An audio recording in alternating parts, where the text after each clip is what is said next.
அத்தியாயம் 42 ஆட்சி செய்யும் சாம்பியன். 3 ராட்சத மினோடார்களின் குழு நகர வீதிகளில் ஒரு காவலரை வைத்திருந்ததுடன் கண்காணிக்க நடந்து கொண்டிருந்தது. இந்த குழுவின் பார்வையை தவிர்க்க நிலவன் ஒரு கட்டிடக் கூரையின் மேல் ஊர்ந்து சென்று கொண்டிருந்தார். இந்த மினோட்டோர்களை ஒவ்வொன்றாக வெளியே எடுக்கும் திட்டத்தைப் பற்றி அவன் தற்போது யோசித்துக் கொண்டிருந்தார். இந்த உயிரினங்கள் ஒவ்வொன்றும் அளவில் மிகப்பெரியவை, மேலும் கொள்வதை இன்னும் கடினமாக்கிய அதிக தற்காப்பு திறன்களையும் கொண்டிருந்தன. விரைவில் இந்த மினோடார்களுக்கு இடையில் ஒரு வடிவத்தை அவன் கவனித்தான். ஒருவர் தெருவின் முனையைச் சரிபார்க்க மற்ற இருவரும் மாறி மாறி மறுமுனையைச் சரிபார்க்கிறார்கள்.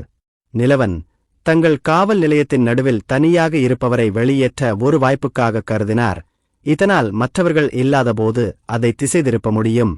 சில நிமிடங்களுக்குப் பிறகு ஒரு மினோட்டோர் தனியாக இருந்தபோது மற்ற இருவரும் தங்கள் வழக்கத்தின் ஒரு பகுதியாக தெருவின் முனைகளைச் சரிபார்க்கச் சென்றபோது நிலவன் கீழே குதித்து ஒரு பெரிய மற்றும் உறுதியான கல் சுவரின் பின்னால் ஒளிந்து கொண்டார்.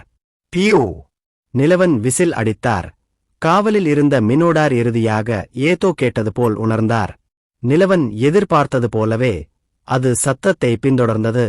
நிலவன் ஷேடோ வாக் மூலம் சுவருக்கு பின்னால் இருந்த நிழலுடன் தன்னை இணைத்துக் கொண்டதால் அந்த ராட்சத அசுரன் அவரை கவனிக்கவில்லை. அது நிலவனை நோக்கித் திரும்பியவுடன் அவன் நிழலில் இருந்து குதித்தான். அடுத்த நொடியில் அவனது சொந்த நிழலில் இருந்து மேலும் 3 உருவங்கள் வெளியே குதித்தன. முன்பு போலல்லாமல் நிலவன் இனி தனது கீழ் பணிபுரிபவர்களை தனது நிழலிலிருந்து வெளியே வருமாறு வாய்மொழியாக கட்டளையிட வேண்டிய அவசியமில்லை.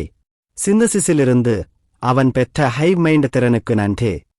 அவன் டெலிபதி மூலம் அவர்களுக்கு கட்டளையிட முடியும். மேலும் அவர்கள் வாய்மொழி உத்தரவு தேவையில்லாமல் தனது விருப்பப்படி செயல்படுவார்கள். அந்த 3 உருவங்களும் வேறு யாருமல்ல, ஒமேகா, பிளாக்வால், செரில். அவர்களின் காலடிச் சத்தம் கேட்டவுடன் அந்த ஒற்றை மினோட்டோர் அவர்கள் திசையை பார்த்து எதிரியின் இருப்பை பற்றி எச்சரிக்கை செய்தது. அது சத்தமாக கர்ஜித்து சக காவலர்களை எச்சரிக்க முயன்று தனது காலை தரையில் மிதித்தது. ஆனால் அதன் கர்ஜனை மற்றும் பலத்த அடிக்குப் பிறகும் அதன் வாயிலிருந்து எந்த சத்தமும் வராமல் இருப்பதையோ அல்லது தரையில் இருந்து ஒரு அதிர்வு கூட வராமல் இருப்பதையோ அது கவனித்தது. அப்போதுதான் அது செரிலைக் கவனித்தது. அவர் கையில் ஒரு கருப்பு மந்திரவாதி தடியையும் அவர்கள் இருக்கும் இடத்தைச் சுற்றி ஒரு மங்கலான நீல நிறத்தடையையும் வைத்திருந்தார். அமைதித் தடை. இது ஒரு இடைநிலை தரவரிசை மந்திரவாதியால் மட்டுமே செய்யக்கூடிய ஒரு பிரத்யேக மந்திரவாதி திறமையாகும். ஒரு மந்திரவாதி சம்மனர் வகுப்பின் உடல்களிலிருந்து உருவாக்கப்பட்ட செரில் இந்த திறமையை பெற்றிருந்தார். அவர்கள் நிழலில் இருந்து குதித்த தருணத்தில் அவர் அமைதி தடையை ஏற்படுத்தி அவர்களைச் சுற்றியுள்ள எந்த ஒலியையும் அகற்றினார். மினோடார் மீண்டும் கர்ஜித்தது. ஆனால் எந்த சத்தமும் எழுப்பவில்லை. ஒமேகாவும் பிளாக்வாலும் இந்த தனிமையான மினோடார் மீது தாக்குதல் நடத்தி தங்கள் உடல்களை பயன்படுத்தி அதனுடன் மோதிக்கொண்டனர். பிளாக்வால் தனது நெய்ட்ஸ்டேனர் மற்றும் டெம்ப்ளரின் விருப்பத்தை பயன்படுத்தி அந்த ராட்சத காளை உயிரினத்தை கோபப்படுத்தினார். மேலும் தனது இடது கையில் வைத்திருந்த பெரிய கேடயத்தில் தனது வாளை மோதினார். மினோடார் உடனடியாக கோபமடைந்து அதன் கவனத்தை ஒருமுகப்படுத்தியது. ஒமேகா அதன் கால்களில் தனது கூர்மையான நகங்களால் தாக்கி அதை தரையில் விழச் செய்ய முயன்றது. தாக்குதலிலிருந்து பாதுகாக்க வேண்டியிருந்த பிரமாண்டமான மரக்கிளப்பை மினோட்டோர் விரைவாகச் சுழற்றியது. பிளாக்வால் நெய்ட் சார்ஜை பயன்படுத்தி அதன் முதுகில் மோதி சமநிலையை இழக்கச் செய்தது. மறுபுறம் ஒமேகா இந்த வாய்ப்பை பயன்படுத்தி அதன் தலையில் ஸ்ரெடர் நகங்களை பயன்படுத்தி அதை திசை திருப்பவும் அதன் பார்வையை மங்கலாக்கவும் செய்தது. மினோட்டோர் அதன் சமநிலையை இழந்து அதன் வலது பக்க சுவரில் விழுந்தது. அமைதித் தடையின் காரணமாக ஒரு சத்தம் கூட கேட்கவில்லை. மினோட்டரின் அந்த மாபெரும் உடல் இப்போது சுவரில் இருந்து பெரிய மற்றும் கனமான கற்களின் இடிபாடுகளுக்கு அடியில் இருந்தது. அதிலிருந்து வெளியேற முயன்றது. அந்த நொடியில் ஒரு சிறிய மனித உருவம் அதன் மார்பில் பாய்ந்தது. பச்சை நிற திரவம் மினோட்டாரின் கண்களில் பாய்ந்தது. விஷம் அதன் மூளைக்குள் சென்றவுடன் அவை உடனடியாக உருகி மினோட்டாரின் உயிரற்ற உடல் மட்டுமே அந்த இடிபாடுகளுக்கு அடியில் கிடந்தது. மறுபுறம் நிலவன் இந்த முறையை சாத்தியமானதாக கண்டார். ஏனெனில் இந்த அரக்கர்களை ஒரு குழப்பத்தை ஏற்படுத்தாமல் கொள்ளவும் அருகிலுள்ள கூட்டாளிகளை எச்சரிக்கவும் அவனால் எந்த வழியும் இல்லை. ஏனென்றால் அவன் படித்ததிலிருந்து இந்த தளத்தின் முழு வரலாற்றிலும் நூற்றுக்கணக்கான அணிகள் ஒரே காரணத்திற்காக தோல்வியடைந்தன. ஒரு மினோட்டார் மட்டுமே 5 முதல் 6 பேரை தானாக எதிர்கொள்ளும் அளவுக்கு வலிமையானது. மேலும் அவர்கள் எப்போதும் சண்டையின் போது உரத்த கர்ஜனைகளையும் சத்தங்களையும் உருவாக்குவார்கள். மேலும் அதிகமான மினோட்டார்கள் சண்டையில் சேரும்போது அவர்களைக் கொல்வது மிகவும் கடினமாக இருக்கும்.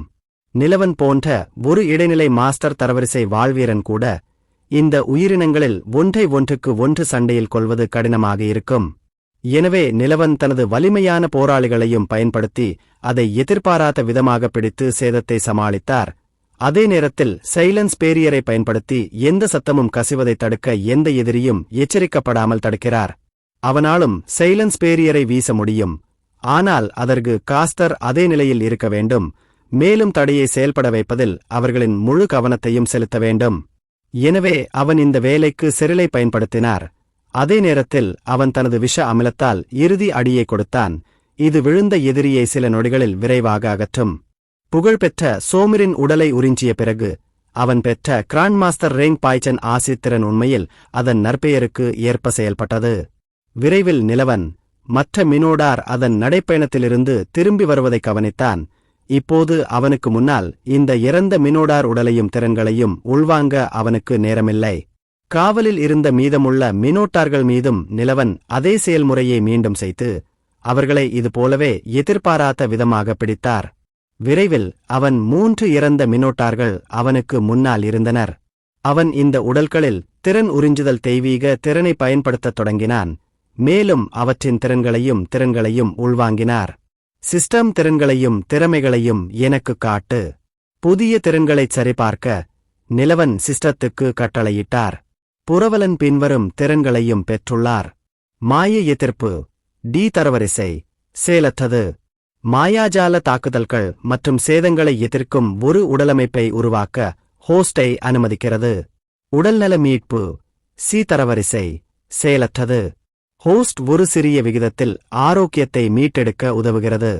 மினோட்டூர் வலிமை டி தரவரிசை செயலில் 20 வினாடிகளுக்கு ஹோஸ்டின் உடல் வலிமையை பெரிதும் அதிகரிக்கிறது. தொகுப்பாளர் மினோட்டூர் வம்சாவளியை பெற்றுள்ளார். தற்போதைய இரத்த வரிசை தூய்மை 8%. சின்ன பொரியல் எல்லாம் கடைசியில சின்ன பொரியல் மாதிரிதான் இருக்கும்னு நினைக்கிறேன் என்று கூறிவிட்டு மினோடார்களின் மீதமுள்ள 2 இறந்த உடல்களின் மீது கைகளை வைத்தான். ஒன்றனை நிலவன் உத்தரவிட்டு தொகுப்பை தொடங்கினார். எனக்கு வெறும் 3 நிமிடங்கள்தான் ஆகிறது. அவர் 1 மீட்டர் உயரமும் அதன் முன்னோடிகளை விட 2 மடங்கு வலிமையும் கொண்ட ஒரு புதிய கூட்டாளியை வரவேற்றார். நீ இப்போது படையணியின் ஒரு பகுதியாக இருக்கிறாய், நிலவன் கூறினான். புதிய துணை அதிகாரி நிலவனின் முன் குனிந்து அவனது நிழலுக்குள் நுழைந்தார். அடுத்த 5 மணி நேரத்திற்கு நிலவன்தான் கண்டுபிடித்த மினோட்டோர்களின் சிறிய குழுக்களின் மீது அதே செயல்முறையை ரகசியமாக மீண்டும் செய்து அவற்றை ஒவ்வொன்றாக கொன்றார். எதிரிகளின் எண்ணிக்கையை குறைத்தார். இப்போது அவனுடைய படையணியில் 30 மினோட்டோர் துணை வீரர்கள் இருந்தனர். அவர்கள் அனைவரும் எலைட் ரேங்க் அரக்கர்கள். சிறிய மீன் பொரியல்களுக்கு தனது மையப்பகுதியைச் செலவிடுவதில் அவனுக்கு எந்த ஆர்வமும் இல்லாததால் அவற்றை பயன்படுத்தி மற்றொரு பெரிய அல்லது உயர்ந்த இன பதிப்பை உருவாக்கவில்லை. அவன் ஒரு பெரிய மீனை பிடித்து பின்னர் இந்த தீவனங்களை பயன்படுத்த விரும்பினார். பழைய பதிவுகளின்படி இந்த தளத்தில் கிட்டத்தட்ட 80 மினோடார்ஸ்கள் இருந்தன. அவற்றில் நிலவன் 60க்கும் மேற்பட்டவற்றைக் கொண்டிருந்தான். அவன் முழுமையாக கவனம் செலுத்தி அர்ப்பணிப்புடன் இருந்தான். அதே நேரத்தில் அவனது தெளிவான மன உறுதி அவனை அதிக தன்னம்பிக்கை கொண்டு எந்த தவறும் செய்ய விடவில்லை. நிலவன் இப்போது நகரத்தில் உடைந்து விழுந்த கட்டிடங்களுக்கு இடையில் ஒளிந்து கொண்டு ஒரு பெரிய கொலோசியத்தின் முடிவை பார்த்தான். பண்டைய ரோமில் அந்த கிளாடியேட்டர் சண்டை அரங்கங்கள் இருந்ததிலிருந்து வேறுபட்டதல்ல. அதன் முடிவில் விழுந்த மினோடார்களின் ரோமங்களாலும் எலும்புகளாலும் ஆன ஒரு பெரிய சிம்மாசனம் இருந்தது. தற்போது இந்த அரக்கர்களிடையே ஒருவித போட்டி நடைபெற்று வருகிறது. அவர்கள் தங்கள் ஆயுதங்களாலும் வெறும் கைகளாலும் ஒருவரையொருவர் கொன்று குவித்து வருகின்றனர். தங்கள் பெரிய கொம்புகளை பயன்படுத்தி எதிரியின் இதயங்களை துளைத்துச் செல்கின்றனர். இந்த அசுரர்கள் தங்களுக்குள் யார் வலிமையானவர் என்பதை தீர்மானிக்க போராடுகிறார்கள் என்பதை நிலவன் உணர்ந்தான். போட்டியின் முடிவில் பல கூர்முனைகளைக் கொண்ட ஒரு உலோகத்தடியை ஆயுதமாகக் கொண்ட ஒரு சிவப்பு மினோட்டார் நின்றது. பின்னர் அது கர்ஜித்து வெற்றியின் வலிமையான அலறலுடன் முழு அரங்கத்தையும் அதிர வைத்தது. இருப்பினும் அடுத்த நொடி அது தனது ஆயுதத்தை அந்த ராட்சத மினோடார் மீது செலுத்தியது. அதன் கால்களுக்கு அருகில் ஒரு ராட்சத போர்க்கோடரி இருந்தது. அரங்கில் இருந்த மினோடார் இப்போது அரியணையில் அமர்ந்திருப்பவரை வெளிப்படையாக சவால் செய்து கொண்டிருந்தது. ராஜாவின் பதவிக்காக போட்டியிட முயற்சிப்பது போல தெரிந்தது. சிம்மாசனத்தில் அமர்ந்திருந்த ராட்சத மினோடார் கோபத்தில் குரட்டை விட்டு அதன் போர்க்கோடரியையும் ஒரு ராட்சத கேடயத்தையும் பிடித்துக்கொண்டு நேராக அரங்க மைதானத்திற்குள் குதித்தது. அரங்கின் ஆட்சி செய்யும் மன்னர் போர்க்களத்திற்குள் குதித்து கோபமும் அவமதிப்பும் நிறைந்த கண்களுடன் போட்டியாளரை பார்த்தவுடன் ஒரு பெரிய தூசி மேகம் வெளியேறி முழு அரங்கமும் அலைகளின் அலைகளால் அதிர்ந்தது. 1 மைல் தொலைவில் இருந்தும் நிலவன் அழுத்தத்தை உணர முடிந்தது. அரக்கர்களையும் மக்களையும் எதிர்த்து போராடிய அனுபவத்தின் அடிப்படையில் நிலவன் இந்த மஞ்சள் மினோட்டாரின் நிலையை விரைவாக புரிந்து கொண்டான். அது ஒரு லார்ட் ரேங்க்லோர் பாஸ்.